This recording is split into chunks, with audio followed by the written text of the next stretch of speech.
I'm just trying to connect some more dots here, and there's so many great creators out there that are doing just that, based on ancient knowledge, and we really need to take a look at what's going on here.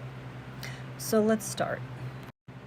Today's video comes from a channel called Tales of the Old World. He's done some really interesting deep dives here, and it all connects back to what's getting revealed in the files. So this is really important that we understand the history of what certain people worship and what they believe, and how that can be connected to what's coming out in these files. When these elites do these evil rituals, they are indeed rewarded with worldly riches, but they pay with their eternal souls. Why do you think so many ancient cultures had such gruesome practices like human sacrifice or cannibalism? Because their gods demanded it, and gave them success in return. You can see it in a lot of these more barbaric cultures. Their gods were literal demons, and they were doing their bidding. Like, look at some of these images of these old gods, and tell me they're benevolent. Tell me these aren't some kind of demonic fallen angel or even an alien being. And the proof is in the rituals the shamans and holy men performed in these cultures, like the Phoenicians or the Aztecs or certain sects of Hinduism or Buddhism or ancient Mesopotamian traditions. Anyway, aside from the Phoenician gods, not in the files, but his personal library, he had books on occult practices like sex magic, Buddhist Tantra, Kabbalah, and an array of books on ancient magic.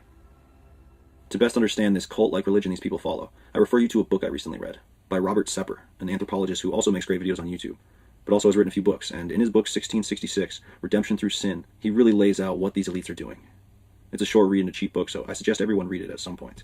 I'll put an affiliate link in the description, and it's on our book list too if you want to go get it, but the basics are, there's a cult, going back to a Kabbalistic practitioner in the 1600s, Sabbatai Zevi, who claimed to be the Messiah, and proposed that the way to heaven, or gnosis, is through unrestricted, heinous acts of sin. The exact same sins the elites participate in today, as proven by the files. This cult pulls from all these ancient traditions and mysticism, and eventually it evolved into Frankism, which was created by the successor of Sabbatai Zevi. And they believed the same sick and twisted philosophies and participated in the same evil sin rituals, just like what was done on the island. In the book, Robert Sepper connects the Frankists to the Rothschild family, as they were both operating in Frankfurt, Germany, during the same time period. Jacob Frank, the founder of Frankism, formed an alliance with Adam Weishaupt, a Jesuit-trained son of a Kabbalist rabbi, and Meyer Amschel Rothschild, and in the year 1776, the trio formed the Order of the Illuminati, as a vehicle to undermine global religions, monarchies, and power structures, paving the way for a utopian era of global communism, covertly ruled by their hidden hand. And today we see the results of this. The Rothschilds are said to have funded Bolsheviks during the Russian Revolution. They financed both Napoleonic Wars, had a major hand in both world wars with their vast wealth, and in the creation of the State of Israel. And now, after these files have been released, we see exactly what this same group is up to today. Performing the same evil rituals, worshipping the same ancient gods, and controlling our entire system, slowly walking us right into slavery, like cattle. Seriously guys, read this book. It lays it all out, and now it's all been proven. But the whole thing goes even deeper. These aren't the only gods they're worshipping. Have you ever seen the statue outside of the Large Hadron Collider in Switzerland? Switzerland's a central hub for all these people. Ever heard of Swiss banks? This is where billions of dollars are stored, no questions asked. This is also where the yearly globalist meeting at Davos is held. They just had this, and it's so interesting to watch. They basically tell you exactly what they're doing, and that's enslaving you. This year's main topic was AI, and if you've seen my video on that, you know what they're trying to do with all these advancements in AI. Bring about the beast. The return of the old gods. Anyway, this Large Hadron Collider in CERN, Switzerland, is the largest in the world, and it's doing things that are theologically and philosophically questionable. They're basically smashing tiny particles together at high speeds to simulate what the Big Bang was like, and study the tiny particles that come out. The tiniest particles in the universe. Essentially what ancient man would have called the ether, or prime materia. These are essentially modern-day alchemists. They've even discovered the great secret of the philosopher's stone, turning base metal to gold, a phenomenon that naturally happens in these particle accelerator machines, when there's a near miss. Sometimes this will cause protons to be removed from the metal, making up the edges of the machine, and it will transmutate into gold, a process scientists call electromagnetic dissociation. But the main goal of these crazy futuristic machines is twofold. First, they're creating antimatter, a material said to be so dangerous and unstable it could cause a blast larger than the biggest nuclear bomb, but it could also power our entire planet indefinitely. The second thing they're doing is looking for the God particle, that prime materia, what they call the glue that holds the universe together. And right outside of this alchemical futuristic machine, they have a statue of an ancient god, Shiva, the destroyer, doing his cosmic dance of destruction where the universe is completely destroyed, but then reborn. This dance embodies the eternal rhythm of the universe, But in the end, through vigorous, powerful movements, Shiva unleashes forces that dissolve everything: stars, planets, galaxies, time itself, all forms of matter. Eventually, after total dissolution, the cycle restarts with fresh creation, linked to Brahma emerging again. The idea is that the scientists at CERN are studying this cosmic dance, the constant creation, collision, annihilation, and transformation of subatomic particles. On a plaque next to the statue it reads, "Modern physics has shown that the rhythm of creation and destruction is not only manifest in the turn of the seasons and in the birth and death of all living creatures, but is also the very essence of inorganic matter. For the modern physicist, Shiva's dance is the dance of subatomic matter." End quote. And I believe that this iconic image of Shiva doing the cosmic dance is actually the Squatter Man, and it's a warning of the end of days. I made a video where I covered this a bit, so go check that out if you haven't. I'll put it in the description. But Shiva's cosmic dance not only represents the destruction at the end, but it also shares elements in its imagery that match other traditions around the world, and they're all warning of this end, something that the elites of today are all too familiar with.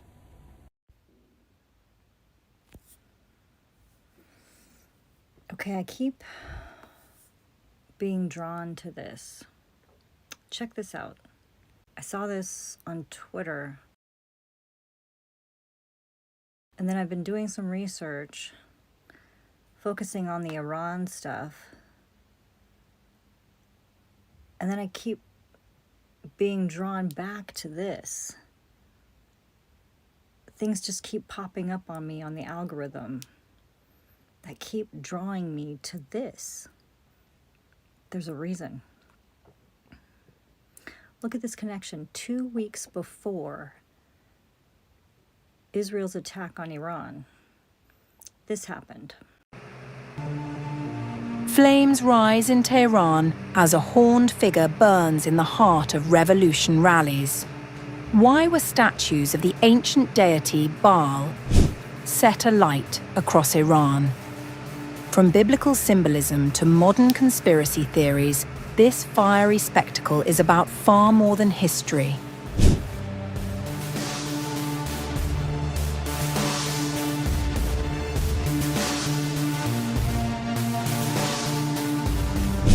Iranian state-organized rallies marking the anniversary of Iran's 1979 Islamic Revolution took an unusual turn this week as demonstrators in several cities set fire to large statues depicting a horned, bull-headed figure identified by organizers as Baal, an ancient deity referenced in biblical and Islamic tradition.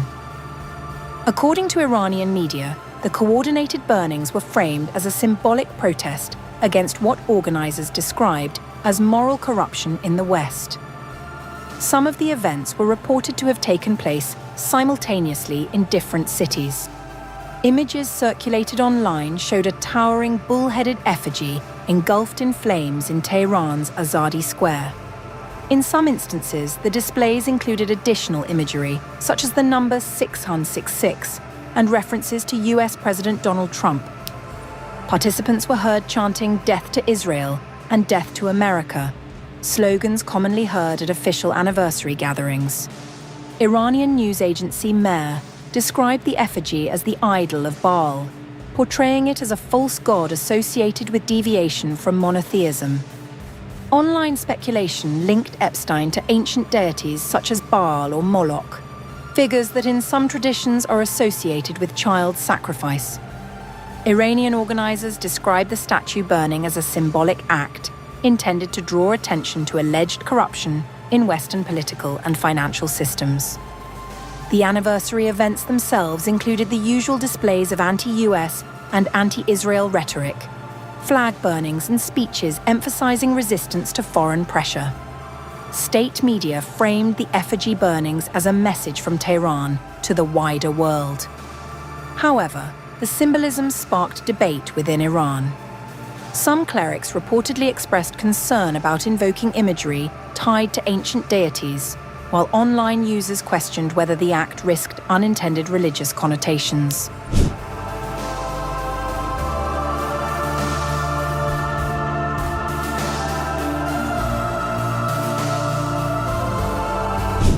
The term Baal means lord or owner in ancient Semitic languages. In the ancient Near East, particularly among Canaanite peoples, Baal was worshipped as a fertility and storm deity, often referred to as the Lord of Rain and Dew. Archaeological discoveries at Ugarit in northwestern Syria in 1928 revealed tablets describing Baal as a warrior god, with Mount Zaphon believed to be present-day Jebel Akra on the Syria-Turkey border, identified as his mythological home. In Jewish, Christian and Islamic texts, Baal is depicted as a false deity and rival to monotheistic worship. The Hebrew Bible presents him as a central rival to Yahweh, particularly during the reign of King Ahab and Queen Jezebel. In the New Testament, the name Beelzebub, linked to Baal-zebub, appears in references to Satan. Scholars continue to debate the extent of evidence for child sacrifice in parts of the ancient Levant, with interpretations varying widely. In modern Iran, the reappearance of Baal as a symbol reflects less a historical argument and more a contemporary political message, one shaped by ideology, religious imagery, and global conspiracy narratives. And look at this.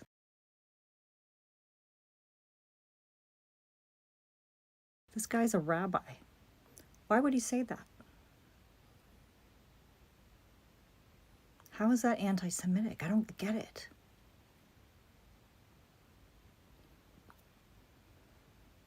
Why are you so offended by that? Right? And you know how they keep making excuses as to why we're going in and why we're doing what we're doing? And that it's for this reason and that reason, regime change. No, it's not a regime change, it's this, and oh, it's nuclear weapons. Oh no, now it's about the ballistic missiles and what? And the first attack was on an elementary school with young girls. That's what they sacrificed first.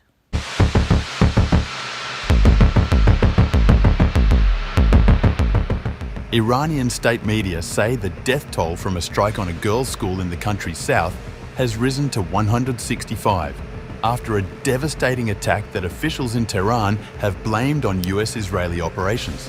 The blast hit the Shajara Tayyebe school in the southern town of Minab, leaving classrooms in ruins and sparking frantic rescue efforts. Israel's military said it was not aware of any strikes in the area, while the US military said it was still looking into the reports, offering no confirmation of involvement. Iran's state-run Ayana news agency quoted a local prosecutor as saying another 96 people were wounded, warning that the toll could climb further as more victims succumbed to their injuries. Officials said it was one of 2 strikes that appeared to have hit schools since US and Israeli warplanes launched attacks on Iran around 10 a.m. Saturday on February 28. A spokesperson for Iran's health ministry, Hossein Kermanpour, said most of the dead at Minab were young martyrs, underlining how heavily children were hit in the assault on the school. Iran's Red Crescent and several state news outlets reported that more than 60 people were initially confirmed killed in the Minab school strike before the death toll surged as bodies were recovered from the rubble. State broadcaster IRIB later raised the figure to 85 dead and 93 injured before Iranian media pushed the total fatalities from the broader attack on the girls' school to 165, deepening public anger. Video verified by the New York Times showed extensive damage to a building described as an elementary school, with black smoke billowing from a crumbling structure, even as outside powers continued to dispute or withhold comment on any role in the strike. This incident comes as US and Israeli forces carried out a surprise wave of strikes on Iranian military sites and proxy infrastructure, which was followed by the killing of Supreme Leader Ayatollah Ali Khamenei, which has shocked the entire world and left Iran in a delicate political transition. Are you seeing what I'm seeing?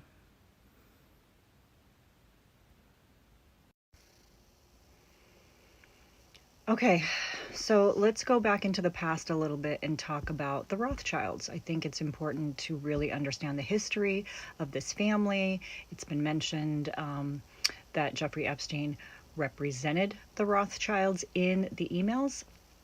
So let's find out a little bit more about this family. Here we go. The Rothschilds created one of the world's first international financial networks, moving gold, silver, and government bonds across borders in weeks rather than months. And then, Europe exploded into war. The Napoleonic Wars changed everything. Britain alone spent an estimated £1.6 billion fighting Napoleon, an astronomical sum at the time, equivalent to hundreds of billions today. The British government struggled to move gold safely across hostile territory. The Rothschilds solved this problem. Nathan Rothschild, based in London, coordinated the transfer of millions of pounds worth of gold across Europe, paying soldiers, funding allies, and ensuring Britain's war machine never ran out of money. This wasn't just banking. It was logistical genius. The Rothschilds used couriers, coded messages, and trusted agents to move capital faster than any state bureaucracy. By financing Britain's war effort, they didn't just earn profits, they earned influence. By 1815, Nathan Rothschild was reportedly one of the wealthiest men in Britain, with personal assets estimated in the tens of millions of pounds, a fortune unmatched outside royalty. By the time Napoleon was defeated in 1815, the Rothschild name had become synonymous with reliability, speed, and financial power. One famous and often misunderstood moment came after the Battle of Waterloo. Nathan Rothschild reportedly received news of the outcome up to 24 hours before the British government. Whether or not every detail of the legend is true, what matters is the reality behind it. Information was power. The Rothschilds invested heavily in intelligence networks, spending vast sums on couriers and informants across Europe, understanding that knowing events before others allowed them to manage risk, capital, and opportunity better than anyone else. As the 19th century progressed, war after war erupted across Europe. Revolutions, independence movements, and imperial conflicts all required funding. Governments increasingly turned to the Rothschilds not because of ideology, but because they were dependable. By the mid-1800s, the family had underwritten government loans worth hundreds of millions of pounds, financing wars, railways, canals, and post-war reconstruction. Importantly, the Rothschilds didn't fight wars, they financed states. This distinction matters. Their power came from neutrality. Lending to governments was not about loyalty, but about credibility and repayment. Wars were risky, but governments backed by taxation, land, and future revenue were still the safest borrowers available. By the mid-19th century, the Rothschilds were effectively bankers to Europe. They financed the British Empire, the Austrian Empire, Prussia, France, and beyond. They funded armies, but also the peace that followed: railways, canals, and industrial expansion. The Rothschilds were involved in financing a significant share of Europe's major infrastructure projects, many of which were built using war debt converted into long-term bonds. The 20th century brought industrialized warfare on a scale never seen before. World War I cost an estimated $186 billion at the time, over $4 trillion in today's money. Entire economies were mobilized, gold reserves vanished, national debts exploded.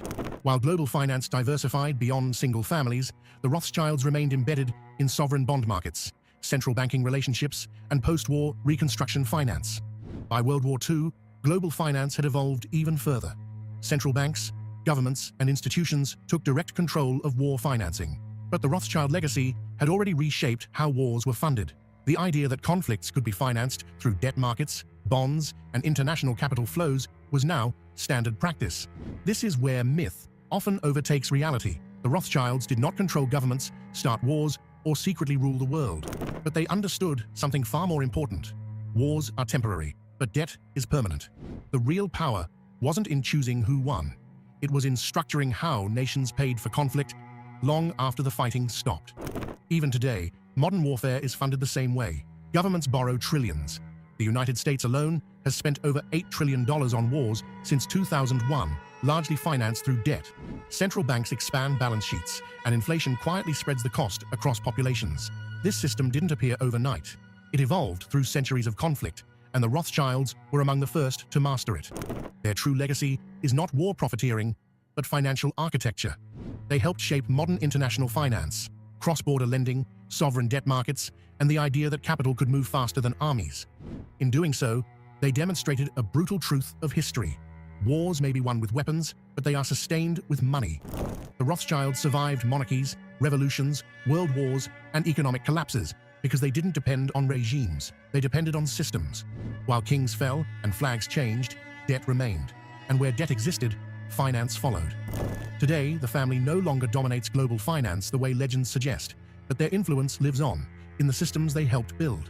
Every time a government issues war bonds, finances military spending through debt, or relies on international capital markets, it is following a model refined over centuries. Empires collapse on the battlefield, but financial systems outlive them. The Rothschilds understood this before almost anyone else. They didn't finance war for glory. They financed it because history proved one thing again and again. Nations may fight wars, but someone always pays the bill. And the family that learned how to finance war learned how to survive every era that followed.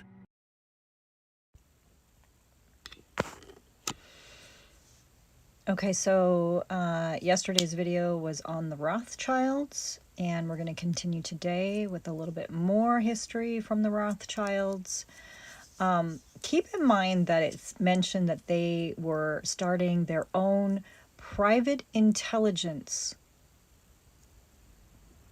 So think about that when it comes to everything that's coming out about Epstein, about how he was in with CIA, he was in with, the, well, now I call it FSB, but Russian intelligence, with MI6, all of these different intelligence agencies. It's because the Rothschilds had their own private intelligence agency, and they had access to all the intelligence agencies and influence. So let's keep in mind all of that as we go through this and listen to some more information about this family that was more than happy to make money on both sides of starting wars. So there might just be a connection between Epstein in all the emails talking about destabilizing the planet to continue to put money in the pockets of the people that were the architects of the debt scarcity, war profiting type of system that we operate from. Let's go. The family crest features a fist clutching 5 arrows. The motto: Concordia, Integritas, Industria. Harmony, integrity, industry. The logic was simple. If France went to war with England, the Paris branch might suffer, but the London branch would boom, financing the British Army. The family would lend to both sides, or at least handle the money for both sides, and hedge their bets. They created the world's first clearinghouse. If a merchant in London wanted to pay a merchant in Vienna, he didn't have to ship gold across dangerous roads. He just deposited money with Nathan in London, and Solomon in Vienna paid out the cash. It was Western Union, 150 years before Western Union. It was SWIFT before computers. But the real power wasn't the money, it was the information. In 1800, information moved at the speed of a horse, or a boat. If a king died in Vienna, it took a week for the market in London to find out. If a harvest failed in France, it took days for the wheat traders in Germany to know. The Rothschilds realized this latency was the biggest arbitrage opportunity in the world. They built a private intelligence agency that put the CIA to shame. They hired private couriers, riders who changed horses every few hours. They bought fast boats that would sail across the English Channel even in storms when the Royal Navy stayed in port. They arguably used carrier pigeons to fly stock prices and political news across borders. They instructed their captains to wear different colored sashes to signal news to observers on the shore before the boat even docked. They knew the price of gold in Paris before the King of France did. They knew about riots in Madrid before the British Foreign Office did. This wasn't just an advantage, it was a cheat code. They were playing poker, and they could see everyone else's cards. While other bankers were betting on rumors, the Rothschilds were trading on facts that wouldn't be public for another 48 hours. And this brings us to the moment that made them the masters of the universe: the Napoleonic Wars. In the early 1800s, Napoleon Bonaparte was tearing up Europe. He controlled the continent. He set up the Continental System, a blockade designed to bankrupt Britain by stopping all trade. Britain was fighting back, but they had a problem. Their army, led by the Duke of Wellington, was stuck in Spain and Portugal. They needed to pay the soldiers, buy food, and bribe locals. But they couldn't get gold to Wellington. The French controlled the roads, and the seas were dangerous. The British government tried to send shipments of gold, but the exchange rates were terrible, and the merchants were ripping them off. Enter Nathan Rothschild in London. Nathan went to the British government and said, "I can do it. I can get the gold to Wellington." How? By using the Rothschild network. Nathan bought gold bullion in London. He then smuggled it into France, yes, into enemy territory. His brother James in Paris received the gold. James then walked into the French banks and exchanged the gold for bills of exchange drawn on Spanish banks. The French bankers thought James was helping them by bringing gold into the French economy. They didn't realize the gold was destined for the British army that was killing French soldiers. James then sent the bills to the Spanish border, where Rothschild agents cashed them out and delivered the funds to Wellington. Think about the level of gangsterism here. The Rothschilds were moving money through the country of the enemy to fund the army fighting that enemy, and taking a commission from both the British government, for the service, and the currency exchange markets. It was the greatest logistical feat in financial history. By 1815, Nathan Rothschild was effectively the sole financier of the British war effort. But the war was coming to an end, and everything hinged on one battle. June 1815, the Battle of Waterloo. The fate of Europe hung in the balance. If Napoleon won, the British Empire would be effectively bankrupt. British government bonds, called consols, would crash to zero. If Wellington won, the British Empire would be supreme, and consols would skyrocket. Everyone in the London Stock Exchange knew this. They were all waiting for the news. Now, we have to address the legend. There is a famous scene, often shown in movies and repeated in anti-Semitic pamphlets, where Nathan Rothschild is personally at the battlefield, watching from a hill. He sees Napoleon lose, jumps on a horse, rides to the coast, pays a fisherman a fortune to row him across a storm, and arrives at the stock exchange. He stands by his pillar, the Rothschild pillar. He looks sad. He starts selling bonds. The other traders see him selling. They whisper, "Rothschild knows. Wellington has lost." They panic. They sell everything. The market crashes by 90%. Then, at the last second, Nathan gives a secret signal to his agents, who step in and buy up the entire British debt for pennies on the dollar. The news of the victory arrives, prices soar, and Nathan owns the country. That is the movie version. It is a myth. Nathan wasn't at the battle. He didn't crash the market by 90%. Here is the real version, which is actually smarter. Nathan did get the news first. His courier network brought him the Wellington victory news about 24 to 48 hours before the official government messenger arrived. But Nathan didn't just bet on the victory. He made a much more sophisticated bet. Everyone expected that after the war ended, the British government would stop borrowing money, so the supply of bonds would drop and prices would rise. Nathan realized something different. He realized the British government would need to borrow more money to pay for the cleanup, the pensions, and the occupation of France. So he didn't just buy the dip, he leveraged himself to the absolute hilt. He bought the bond market and held it. He kept buying for a year. He held the position through 1816 and 1817. As peace settled in and the British economy boomed, interest rates dropped, and the value of those bonds exploded. When he finally sold his position in 1817, he had realized a profit of roughly £600 million in today's money, in a single trade sequence. He increased the family fortune by a factor of 20 or 30 in 2 years. At that moment, the Rothschilds became the richest family in the world. They had more capital than the Bank of England. For the next 50 years, the Rothschilds ruled Europe. There is a famous quote attributed to a German official at the time. "There are 6 great powers in Europe: Great Britain, France, Russia, Austria, Prussia, and the Rothschild brothers. They became the bankers to the kings. But they didn't just lend money. They enforced discipline. They were the world's first bond vigilantes. If a king wanted to start a stupid war, he needed gold. He would go to Solomon in Vienna or James in Paris. The brothers would talk. If they decided the war was bad for business or bad for the stability of the bond market, they would refuse the loan. Without Rothschild gold, the armies couldn't march. They stopped wars. They started wars. They financed the independence of Brazil from Portugal by lending Brazil the money to pay Portugal to go away. They financed the creation of Belgium. They commercialized sovereign debt. Before the Rothschilds, kings borrowed from other kings or rich merchants in secret. It was personal debt. The Rothschilds created the international bond market. They issued bonds for Austria in London. They issued bonds for France in Frankfurt. They denominated the bonds in pounds sterling, the reserve currency. They paid the interest payments, coupons, at any of their branches. This meant that a British dentist could invest in Austrian roads. It globalized finance. And it privatized the tax revenues of Europe. When a peasant in Naples paid his taxes, that gold went to the government, which immediately sent it to the Rothschild office to pay the interest on the debt. They were the bottleneck of the global economy. So, if they owned Europe, why aren't they the masters of America?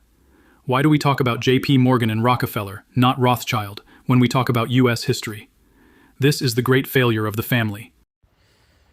Today's video is going to be a bit of a dive into the connection between the CIA, the drug cartels, and the mafia.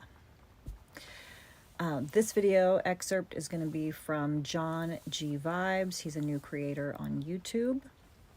You can check out more below on the long form. He will do a much deeper dive there. But let's get into the history of all of this, how it's connected, and how it all will eventually all connect into the e-files. So this is bigger.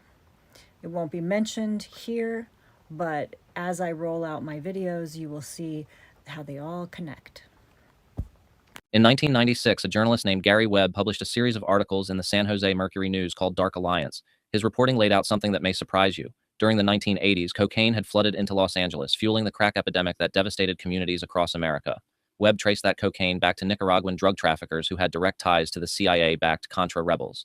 The money from those drug sales helped fund a secret war that Congress had explicitly banned. The series exploded. It was one of the first major investigations to spread online, and the Mercury News website crashed repeatedly from the traffic. Many had long suspected that the crack epidemic didn't happen by accident, but now there was finally documentation. Congressional hearings and investigations were demanded, but that's when the backlash came. The Los Angeles Times, the New York Times, and the Washington Post all published takedowns of the report, insisting that Webb was jumping to conclusions. They said he had overstated the case.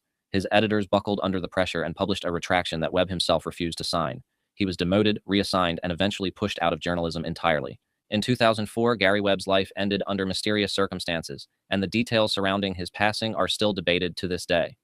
2 years before Webb died, the CIA's own Inspector General released a report that quietly confirmed the core of what he had written. The agency acknowledged that it had worked with drug traffickers, that it had blocked investigations, that it had looked the other way while cocaine poured into American cities. The report ran over 400 pages. It got almost no media coverage. So Webb was vindicated, but it didn't matter. His career was already destroyed, and his reputation wouldn't recover until long after his death. The Contra operation that Webb exposed was proven to be real, and it was barely scratching the surface. There was a clear pattern of alliances with drug traffickers that spans continents and decades and implicates the entire government. The pattern started in Marseille, France in 1947. World War II had just ended, and the Cold War, which I recognize as World War III, was beginning. The port city of Marseille was important to American interests because it was where U.S. aid flowed into Europe. The docks were controlled by powerful labor unions, and those unions were dominated by communists, which was unacceptable for the CIA. They wanted to break the communist hold on the Marseille docks, so they made a deal with the Corsican Mafia. These were gangsters who had been running rackets in Marseille for decades. They hated the communists because the communist unions threatened their control of the waterfront. The CIA gave them money, weapons, and protection. In exchange, the Corsicans provided muscle to break strikes and drive the communists out of the labor movement. By 1950, the communist unions were broken and the Corsicans controlled the docks. The CIA got what it wanted, and so did the Corsican Mafia. With their new power and protection, the Corsican mob expanded into a business they knew well: heroin. They set up laboratories in Marseille to process raw opium into pure heroin, and they used their control of the docks to ship it around the world. This was the birth of what became known as the French Connection. Here's how the pipeline worked. Opium was grown in Turkey, where it was legal for pharmaceutical purposes. Turkish traffickers moved the raw opium to Lebanon, where it was partially processed. From Lebanon, it went to Marseille, where Corsican chemists in hidden laboratories converted it into high-grade heroin. The finished product was then shipped to the United States, mainly through New York, where the Italian-American Mafia handled distribution. The Corsican organization that ran this operation was led by the Guerini brothers, Antoine and Barthélemy. These were the same gangsters the CIA had funded to break the communist unions. Now they were running the largest heroin trafficking operation in the world, and they were doing it from a city where they had CIA protection. By the early 1960s, the French Connection was supplying somewhere between 80 and 90% of the heroin consumed in the United States. Tons of it every year flowing through the single pipeline into American cities. There were occasional busts, but for the most part, they could do whatever they wanted. The famous case that inspired the movie The French Connection happened in 1962, when New York detectives seized over 100 pounds of heroin hidden in a car. But for every shipment that got caught, dozens more got through. The big bosses in Marseille rarely faced consequences. The French Connection finally started to collapse in the early 1970s. Richard Nixon declared his war on drugs in 1971 and put serious pressure on Turkey and France to crack down. We should talk about that for a minute, though, because the war on drugs wasn't what it claimed to be either. John Ehrlichman, one of Nixon's top advisors, admitted this years later in an interview. He said the Nixon administration had two enemies: the anti-war left and black people. We knew we couldn't make it illegal to be either against the war or black, but by getting the public to associate the hippies with marijuana and blacks with heroin, and then criminalizing both heavily, we could disrupt those communities. We could arrest their leaders, raid their homes, break up their meetings, and vilify them night after night on the evening news. Did we know we were lying about the drugs? Of course we did. They couldn't make it illegal to protest, but they could criminalize drugs, which would justify a growing police state that could disrupt the growing anti-war and black liberation movements. The war on drugs was never about public health. It was about political control. By 1973, the French Connection was effectively finished. The labs in Marseille shut down, the Turkish opium pipeline dried up, and the Corsicans moved on to other businesses. By then, the CIA was establishing new partnerships in a region known as the Golden Triangle, a mountainous jungle where Myanmar, Laos, and Thailand meet. For centuries, the tribes living in these highlands have grown opium poppies, and after the CIA showed up, the heroin from these plants was making its way all around the world. Before we get into the drugs, though, we need to talk about why the U.S. was in Southeast Asia in the first place. The official story is that the United States was defending freedom and fighting against communism, but in reality, it had nothing to do with freedom or ideology. Southeast Asia was one of the most resource-rich regions on the planet, producing large amounts of rubber, tin, tungsten, rice, oil, and timber. During World War II, Japan had invaded the region specifically to control these resources. After the war, the United States didn't want to let them fall into the hands of governments that might nationalize industries or align with the Soviet bloc. When the communists took over China after a civil war in 1949, remnants of the nationalist army fled south into Myanmar, which was known as Burma at the time. The Kuomintang, also known as the KMT, was the army that lost the war. They set up camp in the mountains of the Golden Triangle and planned to someday retake China. The thing is, they needed money to fund their army, so they started selling opium. They organized the local poppy farmers, set up processing facilities, and built smuggling routes. Throughout the 1950s, the CIA provided weapons, training, and logistical support to the KMT, hoping they could be useful for destabilizing China. So I'm seeing a few parallels from multiple war type scenarios that we've had and the reasons why we get into them. I think they just make excuses as to why, oh, we got to do this, we got to, in the name of freedom, in the name of national security. Yeah, I think what's happening, what's coming out in the e-files is showing none of that is the case. None of that. It's all just lies and perpetuated lies to make us believe that our tax dollars was going to something like a worthy cause.